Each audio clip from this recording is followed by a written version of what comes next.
नमस्कार दोस्तों।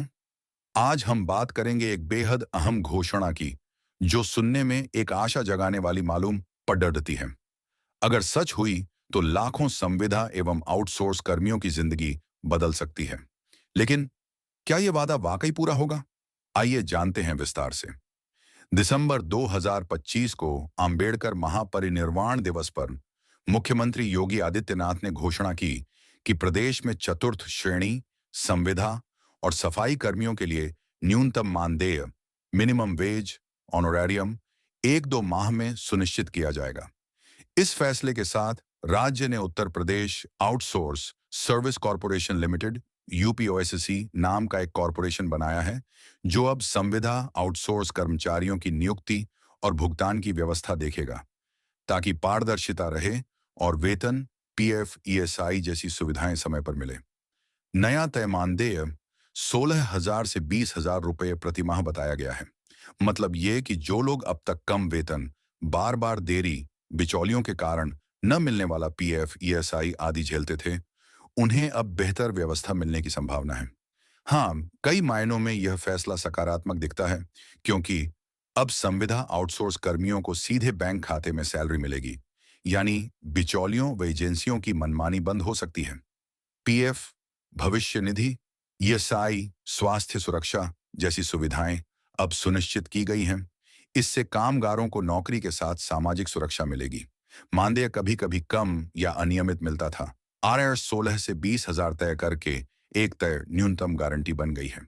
अगर समय पर लागू हुआ तो संविदा कर्मियों की आर्थिक स्थिति, आत्मसम्मान और काम के प्रति भरोसा बढ़ेगा।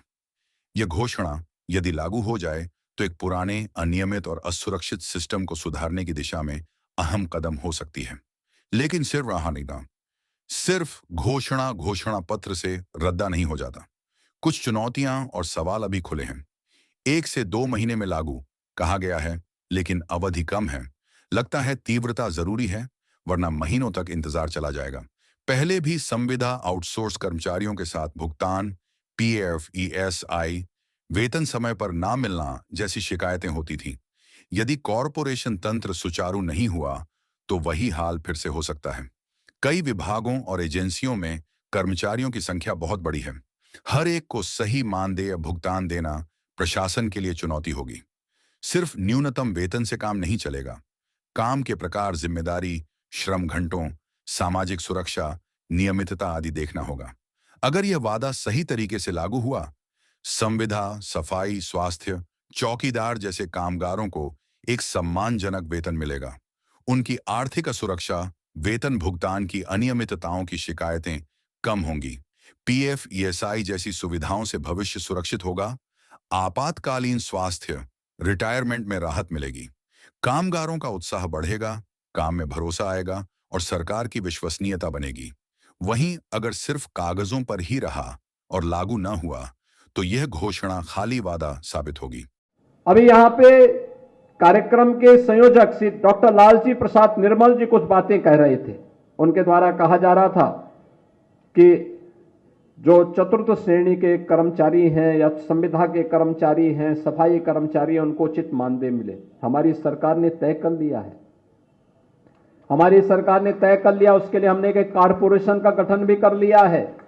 और मुझे लगता है कि अगले 1-2 महीनों के अंदर ही यह सुनिश्चित हो जाएगा कि हर चतुर्थ श्रेणी के कर्मचारी को, हर सफाई कर्मचारी को, हर संविदा के कर्मचारी को न्यूनतम मानदेय देने की गारंटी सरकार उसको उपलब्ध करवा देगी।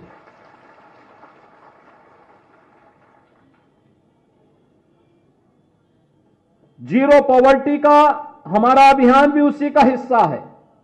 अभी भी जो वंचित है, जो सुविधा का लाभ नहीं प्राप्त कर पाया है, अनुसूचित जाति, जनजाति, अति पिछड़ी जाति के, गरीबों की, उन सभी तबकों को चिन्हित करने का कार्य हमारा लगभग फाइनल हो चुका है। इस समय उनके किसी के राशन कार्ड बन रहे हैं, किसी के लिए पेंशन के कार्ड बन रहे हैं, किसी को अन्य सुविधाओं का लाभ उपलब्ध करवाया जा रहा है। और जिसके पास आवास नहीं होगा उसको आवास की सुविधा देंगे। जिसके पास आयुष्मान का कार्ड नहीं होगा उसको 5 लाख रुपए की आयुष्मान की सुविधा संकेत है कि संविदा और आउटसोर्स कर्मियों की दशा सुधारने की कोशिश हो रही है। लेकिन असली मजा तब है जब ये वादे वास्तव में पूरे हों। समय पर वेतन, पीएफआईएसआई, नियमित नियुक्ति, पारदर्शिता। इसलिए हम सबको चाहिए कि संविदा आउटसोर्स कर्मी इस बदलाव का ध्यान रखें। अगर वेतन, सुविधाएं समय पर नहीं मिले, आवाज उठाएं और हम नागरिक के रूप में इन कामगारों के हक की निगरानी करें। क्योंकि असली न्याय सिर्फ घोषणा में नहीं, असल जिंदगी में महसूस होने में है। अगर आपको ये वीडियो पसंद आया हो तो लाइक करें, शेयर करें और कमेंट में बताएं, क्या आप सोचते हैं कि ये वादा पूरा होगा या सरकार फिर पीछे हट जाएगी? और हाँ, चैनल को सब्सक्राइब करें ताकि हम ऐसे ही सच्ची खबरों व विश्लेषण लेकर आते रहें।